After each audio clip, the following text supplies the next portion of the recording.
Our next guest holds a PhD in conflict analysis and resolution and a master's degree in psychotherapy. Interpersonal communications is her specialty. New York-based communications expert Dr. Michelle Rozen is back with tips on how you can better communicate at home or at work. It is great to see you again. We had so much fun last time. Absolutely. Thank you for having me. These are the two places that you spend the majority of your waking or your life, at home and at work.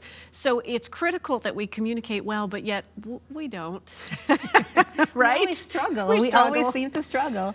Yeah. It's hard to find a balance, even as it is, between the two. But then finding a way to balance, we talked before about expectations with people and ways to engage and interact effectively. Is it the same for both? In a way, you know, we tend to judge the other people around us all the time. We walk around, and even if we don't admit it, we tend to be very judgmental. And our judgment is based on our perception of the other person. What we don't get sometimes is that that perception is completely in our mind. What we perceive the other person to be, or their intentions that we perceive that they have, are not necessarily their intentions. And they are not the people that we define them to be. So if we say, for example, about someone at the office, that person is just impossible to work with. Says who? We say that. That's our judgment. And sometimes what we do is we find other people that agree with us. So that person is impossible to work with, and so and such and such, and so thinks so too. It is still a very limited group of people that makes a judgment based on, you know, things that are perceptions that are in our minds. It's important to keep in mind that the other person has a very complex reality, and they're dealing with a lot of stuff, and a lot of it we just don't know. So we have to give them the benefit of the doubt. We have to be kinder to the people around us. We have to realize that they must be dealing with a whole lot of things that we're just not aware of.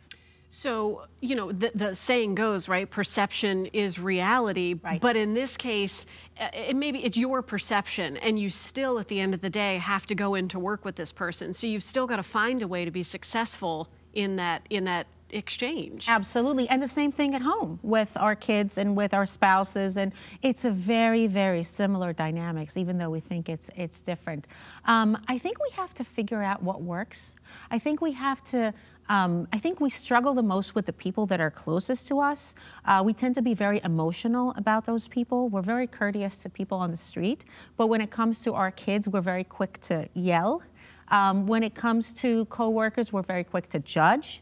So I think that if we realize that we can't fix the people around us, and you can't say, okay, it's a new year, you know, let's make a New Year's resolution, I'm going to get along with that person. You can't bring it from a 0 to a 10. It's not going to happen. Maybe forever with that person, the maximum that you can get it to out of a 0 or a 1 is a 3. That's still progress. You're still getting along better with them. And you know what? When we don't get along well with other people, it's so stressful to us. It's bad for our health. It's not a wellness situation to be in. So we don't want to be there. We want to have peace. That's right. And at the end of the day, and I've been in this situation before. There are personality types where you are like, what is this and what are we doing? Yeah. And I have spent that time making that perception, and then, you know, casting it in stone, and then realizing I still have to work with them or exchange with them. So we got to find a way to do this. We got to find a way to do this. And also, you know those people that come to you and you say, let me tell you the truth. There is no truth. There is my perception, there's your perception, and there's our dynamics. So what we can pledge to do is to figure out how to make this dynamics work a little better. Baby steps, one step at a time.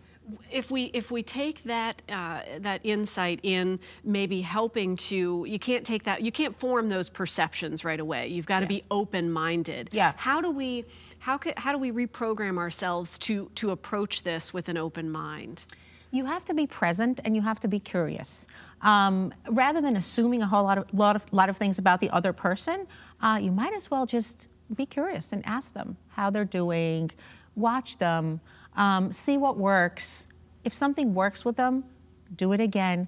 People react amazingly to kind words, and we kind of forget to do that. You can see sometimes the most difficult people melt down and go the extra mile just for a kind word. another phraseology, you catch more flies with honey, right? Absolutely. And so works every time. When you open yourself up to that, it definitely can break down some barriers. Absolutely. And by the same token, everybody reacts poorly to criticism and judgment. If you're judging me, then you're an opponent. You're on the other side. You're not on my team. You're not supporting me. If I feel judged, I feel attacked, and I will probably react accordingly. That's not where you want to be. And unfortunately, that's where we are most of the time with the people around us. It is so difficult to change this methodology, but you really do have to think do unto others. Absolutely. Right? Absolutely. If you wouldn't like it, chances are somebody else is not going to be too keen on it either. Absolutely. And also, if I want you to do something for me, if I want you to do something at work, or if I want one of my kids to do something for me, or my spouse to do something for me, I have to figure out how to make them do it rather than judge them for not doing it. If they react poorly to criticism, I need to try something else. Sometimes a touch, a kind word, a look in the eye, understanding, compassion. You would be so surprised to see how far along you can get with improving your relationship with that person. Great insights for work and for home. Thank you, Doctor. We appreciate it.